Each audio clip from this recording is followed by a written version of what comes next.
Hello student, we are studying magnetic effect of electric current, that is chapter number 13 of class 10th. So today we will study about the domestic electric circuit and this is the last topic of our chapter, right? तो सबसे पहले हम लोग बात करते हैं domestic electric circuit की। क्या होता है, हम लोगों ने देखा है क्या कि बड़े बड़े जो पोल्स होते हैं उनमें 4 वायर इस तरीके से आती है, ठीक है, देखा है ना, सभी ने देखा होगा। उसमें जो डिस्ट्रीब्यूशन होता है वो इस तरीके का होता है। जो 3 वायर्स होता है वो क्या होता है, फेज, जिसको हम लोग फेज कहते हैं, या फिर सिंपली इसको हम लोग लाइव वायर भी कहेंगे। और एक वायर जो होता है वो क्या होता है, न्यूट्रल, जिसको कि किसी से मतलब ही नहीं है, चुपचाप ऐसे पार होता है, ठीक है। मतलब क्या हुआ कि आप न्यूट्रल वायर को पकड़कर अच्छे से लटक कर झूला झूल सकते हैं, लेकिन झूलना मत, ठीक है। तो देखो ये जो लाइव वायर होते हैं ना, फेज, तीनों के बीच में जो वोल्टेज होता है वो 410 से लेकर 440 वोल्ट का होता है, ठीक है। और न्यूट्रल वायर का अगर वोल्टेज देखेंगे, पोटेंशियल डिफरेंस, तो वो क्या होता है, 0 वोल्ट, ठीक है। तो यहाँ पर देखेंगे हम लोग जो यूज करेंगे डोमेस्टिक सर्किट बनाने में, इलेक्ट्रिक सर्किट बनाने में, उसमें फेज वायर या फिर सिंपली लाइव वायर को किससे हम लोग इंडिकेट करेंगे, रेड कलर से, ठीक है। उसी तरीके से न्यूट्रल वायर के लिए हम लोग क्या यूज करेंगे, ब्लैक, ठीक है। फिर उसके बाद हम लोग घर में क्या लगाते हैं, अर्थिंग लगाते हैं ना, ठीक है। अर्थिंग में क्या करते हैं, कॉपर वायर को गड्ढा करके उसमें डालते हैं, चारकोल डालते हैं, नमक डालते हैं, उसके बाद वायर का कनेक्शन, प्लेट लगाकर वायर का कनेक्शन निकाल देते हैं, ठीक है। तो ये जो अर्थिंग वायर होगा इसको हम लोग क्या करेंगे, ग्रीन कलर से इसको रिप्रेजेंट करेंगे, ठीक है। तो चलिए इस चीज़ को हम लोग समझते हैं एक डायग्राम बनाते हुए, ठीक है, जिसको कि कहेंगे हम लोग सिमेट्रिक डायग्राम, और उसको एक्सप्लेन कर देना है। तो देखिए सबसे पहले ये एक क्या है, समझ लीजिए कि पोल है, ठीक है, जिस पर से वायर का कनेक्शन आएगा हमारे घर तक, ठीक है। तो इसमें से एक वायर निकला और एक ये वायर, ये क्या है, हमारा फेज, या फिर इसी को क्या कहते हैं हम लोग, लाइव वायर, ठीक है।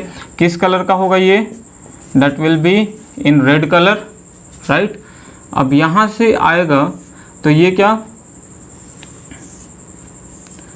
एक फ्यूज से होकर गुजरेगा, एक फ्यूज लगा हुआ रहेगा, ठीक है, फ्यूज। उसके बाद क्या आएगा, ये कनेक्ट होगा किससे, हमारे घर में जो मीटर होता है ना, इलेक्ट्रिसिटी का मीटर, ठीक है। मान लो ये इलेक्ट्रिसिटी का मीटर से आकर इसमें कनेक्ट हो गया, ठीक है। तो यहाँ से फिर जब ये कनेक्शन होगा मीटर से निकलते हुए, तो किसमें आएगा, अब ये मेन स्विच, मेन बोर्ड जो होता है ना हम लोग का, ठीक है। तो ये मेन बोर्ड से आ गया, मेन बोर्ड में ओपन कर गया, मान लो ये क्या है, स्विच है, स्विच के बगल में फ्यूज भी लगा हुआ है, ठीक है, इस तरीके से फ्यूज, स्विच। अब आजकल तो क्या होता है, फ्यूज की जगह पे एमसीबी का यूज होता है। एमसीबी देखा है आपने, ये एमसीबी, ठीक है। एमसीबी का फुल फॉर्म क्या होता है, मिनिएचर सर्किट ब्रेकर, ठीक है। ये क्या, एमसीबी हुआ, ठीक है। जब भी हाई वोल्टेज आएगा तो वो क्या करता है, फ्यूज ऐसे हम लोग का उड़ता है तो वो ट्रिप कर जाता है, दैट मीन्स नीचे गिर जाता है, ठीक है। वो होता है एमसीबी का काम। तो अगर अब यहाँ से तो आ गया, ये देखिए फ्यूज से, अब इसके बाद ये कहाँ जाता है, ये कनेक्ट होगा किससे, डिस्ट्रीब्यूशन बॉक्स से, ठीक है, डिस्ट्रीब्यूशन बॉक्स, ठीक है। अब यहाँ से क्या होगा, हम लोग क्या करते हैं, सारे रूम में कनेक्शन करते हैं, किसका, इलेक्ट्रिकल अप्लायंसेस का, ठीक है। तो ये तो हमारा हुआ क्या, ये एल फॉर लाइव वायर, यानी कि फेज करंट आ रहा है और उसमें ये न्यूट्रल वायर है, इस चीज़ का ध्यान रखना। अब मान लेते हैं कि हमारे रूम में या फिर मैं जिस रूम में पढ़ा रहा हूँ, ठीक है, आपकी क्लास ले रहा हूँ, उसमें क्या क्या लगा हुआ है, एक फ़ैन लगा हुआ है, सपोज़ ये फ़ैन का स्विच है, ठीक है, जो कि चल नहीं रहा है। यहाँ पर क्या फ़ैन लग गया सर, चलो एक कूलर लगा लो, गर्मी का दिन है, ठीक है, स्विच। अब क्या एक टीवी भी लगा लो, तो मान लो कि ये टीवी लग गया हमारा, ठीक है, इस तरीके से कनेक्शन है, ठीक है। तो देखो इसका लाइव वायर यानी कि ये फेज इस तरीके से आएगा, ठीक है, और इसमें कनेक्ट होगा, और ये न्यूट्रल ऐसे आएगा इस तरीके से। तो ये हमारा क्या है, फेज है, ये फेज है यानी कि मेन करंट है, और ये हमारा क्या है, न्यूट्रल है, ठीक है। तो ध्यान देना कि यहाँ पर जितने भी इलेक्ट्रिकल अप्लायंसेस लगे हुए रहेंगे, ठीक है, अब जैसे ही हम लोगों ने इस स्विच को ऑन किया, जब भी स्विच ऑन करेंगे तो यहाँ से क्या होता है, ये करंट अब ये सर्किट क्या होता है, क्लोज हो जाता है, और सारा जो भी इसमें लगा हुआ रहता है। अब सपोज ये क्या था, फ़ैन था, तो इसको ऑन करने के बाद क्या होगा, ये फ़ैन चलने लगेगा, ठीक है। उसी तरीके से इसमें जितने भी इलेक्ट्रिकल अप्लायंसेस होंगे सभी स्विच को ऑन करेंगे। स्विच कौन सा स्विच लगा है, ये वो सिंपल वाला जो हम लोग ऐसे प्रेस करते हैं, ऑन ऑफ वाला, ठीक है, ये वाला स्विच, ठीक है। तो वही स्विच इसमें लगा होता है। अब देखो ये जो फेज है, यहाँ भी शुरू किया था हमने कहाँ से, फेज में हमारे घर में आएगा वो कितने, 220 वोल्ट आएगा, ठीक है। तो 220 वोल्ट इधर से होते हुए आया, ये हमारा क्या है, मान लो कि यहाँ पर हो गया फ्यूज लगा था हमारा, ये क्या है, मीटर है, कौन सा मीटर, इलेक्ट्रिक मीटर, और ये हमारा क्या है, मेन बोर्ड या फिर स्विच कह सकते हैं, ठीक है, जहाँ पर एमसीबी और फ्यूज सब कुछ लगा हो। और ये क्या है हमारा, डिस्ट्रीब्यूशन बोर्ड एकदम सिंपल वे में है, ठीक है। आप बोर्ड एग्जाम में ऐसे ही सिंपल वे में बना सकते हैं, फुल मार्क्स आएगा। तो इधर भी होते हुए कितना आएगा, 220 वोल्ट ही आएगा, ठीक है। एक बात नोटिस कीजिएगा, जो भी हमारा स्विच होता है ना, वो फेज वायर में लगा हुआ रहता है। पूछेंगे क्यों, आखिर न्यूट्रल में भी तो हम लोग अगर स्विच लगा दें न्यूट्रल वायर में तो भी काम करेगा। स्विच को ऑफ करेंगे तो इलेक्ट्रिक अप्लायंसेस बंद हो जाएगा, फैन चल रहा होगा वो बंद हो जाएगा, ठीक है। तो फेज में ही क्यों, तो देखो न्यूट्रल में क्या होता है ना, न्यूट्रल का पोटेंशियल V इक्वल्स टू 0 होता है, कोई भी वोल्टेज नहीं होता है, ठीक है। और फेज में क्या होता है, वो हम लोग को पोटेंशियल मिलते रहता है, वोल्टेज मिलता है, ठीक है। अब अगर हम लोग फेज में स्विच ना लगाकर न्यूट्रल में लगा दें, ठीक है, न्यूट्रल में लगा दें, और यहाँ पर सपोज क्या था, एक पंखा है इस तरीके से, ठीक है, चल रहा है, इसमें क्या है, न्यूट्रल यहाँ से ऐसे कनेक्ट है, स्विच है, और इधर से फेज करंट आ रहा है, पास हो रहा है। न्यूट्रल को तो हमने ऑफ कर दिया, ठीक है, न्यूट्रल को ऑफ भले ही कर दिया हमने, लेकिन जब फेज में करंट पास होगा तो फैन में तो करंट आ रहा है, वोल्टेज उसमें आ रहा है। अब हम लोग गलती से इसको टच कर लेंगे तो क्या होगा, हमें करंट लगेगा, ठीक है, शॉक लगेगा, ठीक है, बहुत ही अच्छा वाला। तो इस वजह से क्या होता है, कभी भी हम लोग स्विच लगाते हैं वो न्यूट्रल वायर में नहीं लगाते हैं, ठीक है, हमेशा फेज वायर में लगाते हैं। तो इस चीज़ का ध्यान रखना कि अपने घर में कभी भी अगर आपको स्विच ऑन ऑफ करने के बाद भी अगर करंट कहीं से शॉक लगता है तो क्या करना है, आप टेस्टर लेना है, चेक करना है। ऑफ करने के बाद भी उस अप्लायंसेस में अगर लाइट आ रहा है, करंट पास हो रहा है, तो समझ जाना है कि स्विचिंग का जो उसमें प्रोसेस किया गया वो गलत है, फिर आप उसको ठीक कर लेना, नहीं तो मैकेनिक इलेक्ट्रीशियन को बुलाकर ठीक करवा लेना, ठीक है। अब देखिए ये तो हो गया फेज वायर और न्यूट्रल वायर की कहानी, ठीक है। अब मान लेते हैं क्या कि सर एक ही रूम में तो नहीं कनेक्शन जाएगा, ठीक है, जितना घर में कनेक्शन करना होगा यही डिस्ट्रीब्यूशन बॉक्स से हर एक रूम में क्या करेंगे हम लोग कनेक्शन ले जाएंगे, ठीक है। तो ध्यान दीजिएगा कि एक और घर में अगर हम लोग कनेक्शन करना चाहें तो यहाँ से एक और वायर, ठीक है, इस तरीके से, और यहाँ से दूसरा वायर, इसको ऐसे कर लो, इसको इधर से लेकर के आ चल रहे हैं और ये इधर से, ठीक है। यहाँ पे स्विच लगा, यहाँ भी वही सेम चीज़, ये स्विच है, स्विच है, स्विच है। अच्छा देखना इस अरेंजमेंट को जो क्या कहते हैं ना हम लोग, ये सारा इलेक्ट्रिकल अप्लायंसेस जो भी घर में रहता है वो होता है पैरेलल कनेक्शन में।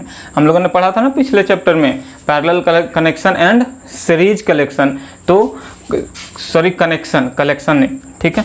तो ये पैरेलल कॉम्बिनेशन में ही क्या होते हैं, कनेक्टेड होते हैं, ठीक है। इस चीज़ का ध्यान रखना। अब देखिए हमारे घर में आपको जो मिलेगा रेटिंग, पावर रेटिंग होती है वो कितने 5 एम्पियर और 15 एम्पियर का मिलेगा, ठीक है। 5 एम्पियर में कौन सा, हम लोग का टीवी चल गया, ठीक है, फैन चल गया, कूलर, ये सब चल गया। लेकिन जो बड़े बड़े हैवी अप्लायंसेस होते हैं लाइक एयर कंडीशनर, एसी, ठीक है, फ्रिज, गीज़र, ये सब जो होता है उसके लिए कितना चाहिए, 15 एम्पियर का करंट होना चाहिए। तो उसके अकॉर्डिंग सबके लिए सॉकेट और बोर्ड अलग अलग होता है, अलग अलग रेटिंग वाला, इस चीज़ का ध्यान रखना है, ठीक है। अब हम लोग बात कर रहे थे इस रूम में कनेक्शन की, तो ध्यान दीजिएगा कि यहाँ पर क्या होगा कि एक हम लोग जो अर्थिंग किए हुए रहते हैं, ठीक है। अब कहानी बात करते हैं अर्थिंग की, इस तरीके से अर्थिंग को हम लोग क्या करते हैं, शो करते हैं, ठीक है। यहाँ पे थोड़ा सा लेंदी हो गया है, ठीक है, इधर ही बना लेते हैं। देखिए इस तरीके से अर्थिंग को हम लोग इस सिंबल से क्या करते हैं, डिनोट करते हैं, ठीक है। तो ये जो अर्थिंग होता है इसको क्या करते हैं, सॉकेट में देखना कि एक 3 पिन सॉकेट होता है इस तरीके से, ठीक है, इस तरीके का 3 पिन सॉकेट। उसमें क्या होता है, एक तो हो गया जिसमें लाइव वायर कनेक्ट होता है, दूसरा न्यूट्रल, और ये जो अर्थ होता है, अर्थेड वायर, वो इसमें कनेक्ट हो जाता है, ठीक है। उसके बाद क्या होता है, यही वायर सारे इलेक्ट्रिकल अप्लायंसेस में कनेक्ट होता है, ठीक है। तो इसका वर्किंग क्या होता है, देखो सपोज एक हैवी रेटेड, क्या करते हैं हम लोग, heavy power rated appliance, suppose एक हीटर ले लेते हैं हम लोग, ठीक है। इधर से ये क्या आया है, मेन फेज, ये न्यूट्रल वायर, ध्यान देना, ठीक है। और यहाँ पर एक हीटर लगा है हम लोग का, ठीक है, हीटर या सिंपली मोटर भी कह सकते हैं हम लोग, और ये इसमें कनेक्टेड है, अर्थ किया हुआ है, ठीक है। अब ध्यान दो, इसमें जो मोटर है या फिर हीटर किसी तरीके से, अगर ये मोटर में अंदर का जो कॉइल होता है वो कहीं से अगर उसमें से कट आ जाता है तो ये उसकी वजह से क्या होता है, सारा मेटालिक बॉडी में क्या होता है, 220 वोल्ट का करंट दौड़ने लगता है। अब जब भी इसको हम लोग टच करते हैं, ठीक है, जब भी टच करेंगे तो यहाँ से क्या होगा, हम लोगों को शॉक लगेगा, ठीक है। और वो शॉक कैसा होगा, अगर ये अर्थेड नहीं हुआ, अर्थेड नहीं हुआ तो समझो बहुत खतरनाक, एकदम कान फ्यूज कर देने वाला शॉक लगेगा, बहुत ही डेंजरस, ठीक है। लेकिन अर्थेड करने से क्या होता है, देखो ये तो 220 वोल्ट आ रहा है, सपोज यहाँ पर कोई या फिर मैं ही खड़ा हूँ, ठीक है, और इसको टच कर लिया मैंने, ठीक है, तो ये क्या होगा, शॉक लगेगा। लेकिन अगर ये अर्थेड किया हुआ है तो क्या होगा, यहाँ पर हम लोगों ने ओम्स लॉ में पढ़ा है I = V/R होता है ना। तो यहाँ पर जो करंट पास होगा इस केस में यहाँ पर कोई भी रेजिस्टेंस इसको बहुत ही लो रेजिस्टेंस मिलेगा। लो रेजिस्टेंस की वजह से क्या होगा, आई का वैल्यू वेरी हाई होगा, ठीक है। और जिधर रेजिस्टेंस कम उधर ये करंट क्या होगा, दौड़ जाएगा और ये सीधे ज़मीन में चला जाएगा, ठीक है, अर्थ से नीचे। और ये जो मैंने यहाँ पर टच किया है वहाँ पे बहुत ही कम झटका लगेगा जो कि सेफ होगा, ठीक है। तो अर्थ का कहानी यही है, ठीक है। ये क्या था हमारा, अर्थ है, ठीक है, अर्थिंग। अर्थिंग के लिए दूसरा आप टर्म देखना कि कहीं पर आपको क्या मिलेगा, ग्राउंडिंग भी मिलेगा यूज किया हुआ, ठीक है। तो ग्राउंडिंग जनरली इस वर्ड को अमेरिका में यूज किया जाता है, हम लोग इंडिया में क्या कहते हैं, इसको अर्थिंग ही सिंपली कहते हैं, ठीक है। तो ये आपका एक क्या था, semantic diagram of domestic electric circuit था, ठीक है। इसमें हम लोगों ने पढ़ा क्या कि कैसे पोल से हमारे घर में वायरिंग आती है, ठीक है, वायरिंग कैसे किया जाता है, इस चीज़ को हम लोगों ने समझा, ठीक है। अब इसमें कुछ कुछ टर्म यूज हुआ है, उस टर्म का मीनिंग हम लोग समझ लेते हैं, ठीक है। सो स्टूडेंट, हम लोगों ने आज देखा क्या कि फेज वायर और neutral wire domestic electric circuit में क्या होता है, ठीक है। तो फेज वायर को हम लोग रेड कलर से, न्यूट्रल वायर को ब्लैक और अर्थड वायर को क्या कहते हैं, ग्रीन वायर से हम लोग क्या कहते हैं, रिप्रेजेंट करते हैं, उसको पहचान करते हैं उसकी, ठीक है, उसका उसी तरीके से इस्तेमाल करते हैं, ठीक है। तो वैसे भी ध्यान दीजिएगा, रेड कलर का मतलब क्या, रेड किसका सिंबल होता है, डेंजर का, ठीक है। इसलिए फेज वायर को कभी भी हम लोग टच नहीं करेंगे। वाइल ग्रीन वायर किसके लिए, अर्थिंग के लिए, ठीक है। तो अर्थिंग क्या होता है, सेफ होता है, ठीक है। न्यूट्रल वायर कोई काम नहीं, काम होता है, ऐसा नहीं कि नहीं काम, मतलब वो भी डेंजर नहीं होता है। तो ध्यान दीजिएगा कि फ्यूज, फिर हमने देखा क्या कि फ्यूज क्या होता है, सब जगह फ्यूज सारे बोर्ड में क्या रहता है, लगा होता है फ्यूज, ठीक है। फ्यूज क्या होता है, एक छोटा शॉर्ट लेंथ का फ्यूजिबल वायर होता है जिसको कि कोई भी एक सर्किट में सेफ्टी पर्पस के लिए लगाते हैं, ठीक है। फ्यूज क्या होता है, लेड और टिन का एलॉय होता है जिसमें कि 60% लेड और 40% टिन का हिस्सा होता है, ठीक है। इस कॉम्बिनेशन को किसी किसी बुक में आप 63:37 का भी रेशियो में देखेंगे तो वो अप्रोक्स लगभग सेम होता है, ठीक है। जनरली फ्यूज क्या होता है, it is of high resistivity end of low melting point. Resistivity बहुत हाई होता है और मेल्टिंग पॉइंट बहुत लो होता है, इसलिए तो कभी भी जब हाई वोल्टेज आता है, ठीक है, तो ये तुरंत मेल्ट कर जाता है, ठीक है। अब ध्यान दीजिएगा कि कोई कोई इलेक्ट्रिकल अप्लायंसेस में हम लोगों को क्या होता है, वो 5 एम्पियर का रेटेड मिलता है पावर रेटिंग, ठीक है।